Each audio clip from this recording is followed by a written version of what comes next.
оглашается результативная часть. Удовлетворение административного иска Седалищева Николая Иннокентьевича к окружной администрации города Якутска о признании незаконным действием окружной администрации об отказе согласования митинга 21 сентября 2019 года с 2 до 5, обязание согласовать митинг на площади Орджоникидзе с 11 до 2, отказать.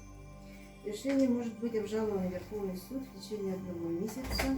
Полный текст решения, мотивированное решение вы можете получить. И сегодня вы получите.